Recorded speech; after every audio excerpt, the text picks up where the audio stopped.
Vous le savez, l'arrivée des beaux jours et l'approche des grandes vacances apportent avec eux leur lot d'incivilité dans le quartier de la Chapelle. Et depuis plusieurs semaines, depuis surtout qu'il fait beau et qu'il fait chaud, ce quartier est régulièrement le théâtre d'affrontements entre bandes de jeunes, souvent mineurs et j'allais dire quasi systématiquement mineurs et parfois très violents. Ce phénomène de bande est particulièrement localisé dans le secteur de l'angle Pajol-Riquet, même s'il s'étend à tout le quartier, j'ai envie de dire, depuis la place Hébert jusqu'à la Chapelle. Et il n'est donc pas rare d'assister à de véritables déferlantes à toute heure de la journée de ces jeunes qui sont armés, entre guillemets, de bâtons surtout, et dont certains d'entre eux circulent sur des vélib manifestement dégradés et volés. Les forces de l'ordre sont très régulièrement amenées à intervenir, mais paraissent très démunis face au problème. J'ajoute également que j'ai comme l'impression que depuis quelques jours, les rondes des voitures de police sont plus régulières, plus fréquentes, mais j'attends d'en avoir confirmation de votre part. Et enfin, nous connaissons la saisonnalité de ces phénomènes et nous pouvons légitimement estimer qu'ils devraient s'intensifier au cours des prochaines semaines avec un pic éventuel autour du 14 juillet. L'exaspération des habitants du quartier est certaine et leurs inquiétudes sont nombreuses. Donc, monsieur le maire, je vous souhaiterais savoir, pouvez-vous nous dire quelles mesures avez-vous ou envisagez-vous de mettre en place pour mettre un terme à ces regroupements, à ces phénomènes de bandes de jeunes mineurs qui perturbent la tranquillité du quartier de la Chapelle et qui nuisent à la vie quotidienne des habitants? Je vous remercie. La parole est à Sarah Proust. Merci Monsieur le maire, Monsieur Licia et chers collègues, puisque c'est important qu'on puisse aborder ce sujet ce soir. D'abord, permettez-moi d'ajouter 3 éléments au constat que vous dressez dans votre question orale. Je souhaite y apporter quelques compléments un peu factuels. Effectivement, il y a une accélération ces dernières semaines des RICS. Pour la plupart, ce sont des jeunes du 18e et du 19e arrondissement, avec un prétexte un peu flou, prétexte territorial, si tant est que cela puisse constituer un prétexte à ce type de bagarre. Il y a aussi, mais de façon moins fréquente, quelques rixes intra-18e arrondissement.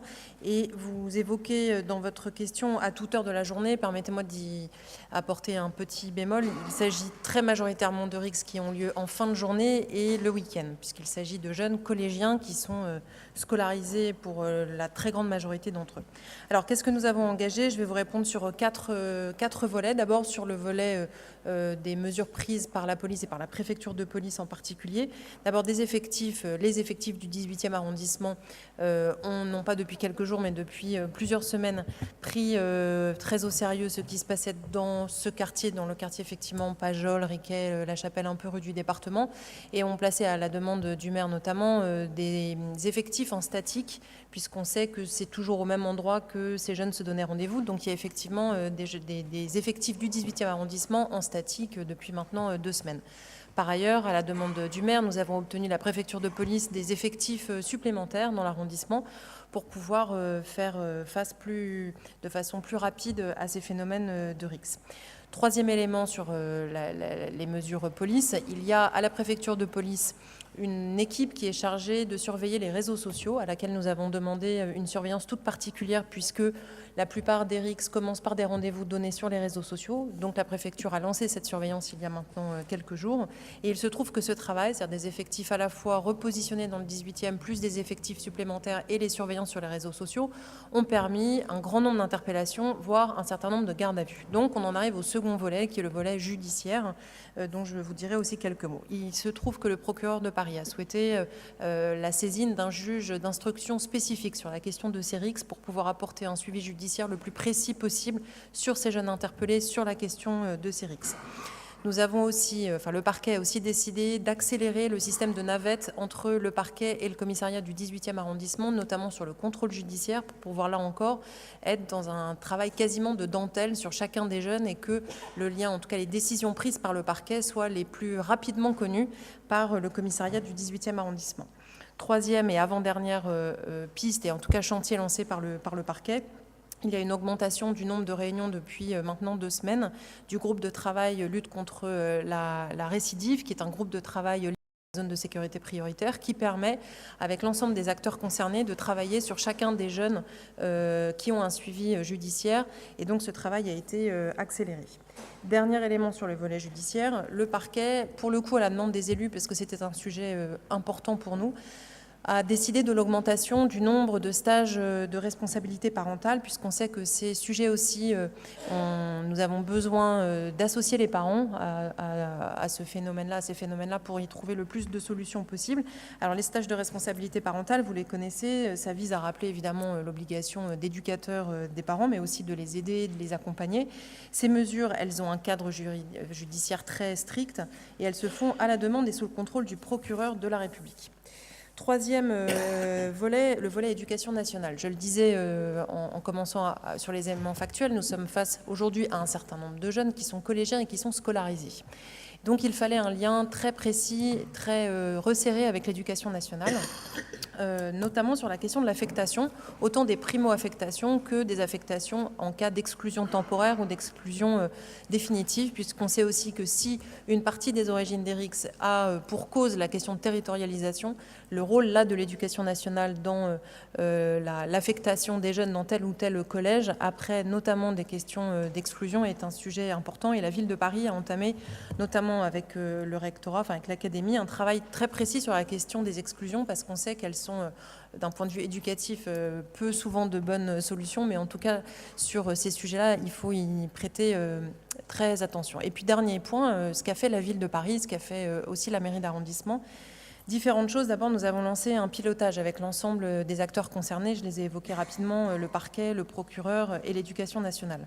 Sur les services de la ville, la direction de la prévention et de la protection, la DPP, a souhaité très rapidement réorienter ses équipages, notamment aux abords, évidemment, des équipements publics. Ça, c'est leur travail, ils le font de manière constante, mais plus particulièrement aux abords des collèges. Et d'ailleurs, les deux commissaires du 18e et du 19e arrondissement ont bien précisé que c'était aussi le rôle d'alerte des clubs de prévention et de la DPP qui avait permis souvent d'empêcher les RICS quand les uns et les autres constatent qu'un certain nombre de jeunes commencent à se rassembler. C'est aussi par le travail de surveillance et de maraude, si je puis m'exprimer ainsi, dans l'arrondissement par la DPP et par les clubs de prévention qu'un certain nombre de risques ont pu être évités. Nous avons aussi lancé une coordination spécifique avec un certain nombre d'autres élus. Je pense à Maya Akari, avec Cédric Davenier aussi, avec les clubs de prévention, les structures jeunesse. Un travail de coordination spécifique d'abord pour affiner le diagnostic, parce qu'il nous a semblé important d'essayer au plus près de comprendre quelles étaient les origines de ces RICS, mais aussi pouvoir savoir si les jeunes qui participaient aux RICS étaient par ailleurs suivis ou bien par les clubs de prévention ou par les structures jeunesse. Donc ce travail-là a été lancé il y a 3 semaines maintenant.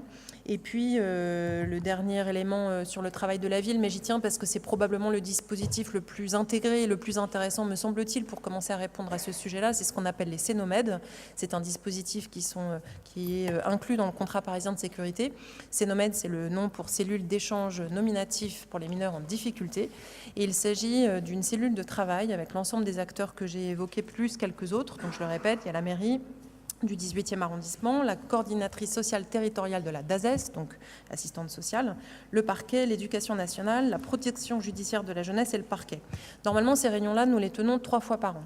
Elles ont pour objectif, à partir des signalements de l'ensemble des acteurs que je viens d'évoquer, de travailler sur un certain nombre de jeunes qui sont en difficulté. Là, on ne parle pas ni de jeunes qui sont en suivi pénal, ni de jeunes qui ont un suivi éducatif. On parle de jeunes qui sont en train de décrocher du système scolaire, qui sont en train d'être dans des systèmes de RICS, etc. Et ces cellules-là nous permettent, par un échange nominatif, de trouver pour chacun une orientation, une solution, un projet en lien avec les familles. Et il se trouve que nous avons souhaité lancer 3 cénomèdes spécifiques sur ces jeunes, notamment sur les jeunes interpellés, puisque normalement, les cénomèdes n'ont pas pour vocation à travailler plus particulièrement sur les jeunes interpellés. Nous avons souhaité le faire. Il y en a eu 2 déjà depuis 3 semaines. Nous en faisons une autre dans 10 jours maintenant.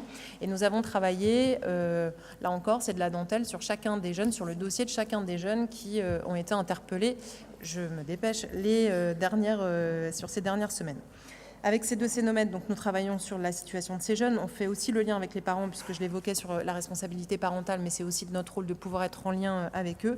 Et dernier élément, nous ciblons, en tout cas nous avons proposé de cibler les dispositifs que j'ai présentés tout à l'heure en prévention en ville-vie vacances pour ces jeunes qui sont particulièrement impliqués dans les RICS, avec une réforme aussi du système de VVV, puisque vous le savez, pour s'inscrire en VVV, il faut souvent aller au commissariat, ce qui n'est pas le mode d'inscription le plus simple. Donc nous avons obtenu ça, ne plus aller au commissariat pour aller s'inscrire dans les VVV et de cibler les jeunes qui sont interpellés et qui sont les plus souvent pris dans ces RICS pour ces dispositifs-là. Donc l'enjeu pour nous, c'est évidemment de travailler sur la fin de l'année scolaire qui s'arrête pour les collèges le 23 juin. Donc c'est pas seulement une question de saisonnalité, c'est aussi une question de quand ils sont plus à l'école, il faut que des structures et un certain nombre d'organisations puissent prendre la relève, mais aussi et surtout de travailler sur l'année scolaire qui arrive. Voilà, c'est ça aussi notre enjeu. Et donc pour conclure, nous souhaitons travailler sur 3 volets de manière concomitante, à la fois le volet répressif et judiciaire, le volet éducatif et le volet social. Et c'est uniquement ce travail de moyen et long terme associé au travail de court terme et un peu d'urgence que nous avons dû mener ces 3 dernières semaines que nous viendrons à bout de ces difficultés qui, effectivement, vous le disiez dans votre question, gênent beaucoup les riverains, mais gênent aussi beaucoup les jeunes qui sont pris dans ces RICS et qu'il faut aider à sortir. Voilà, je vous remercie.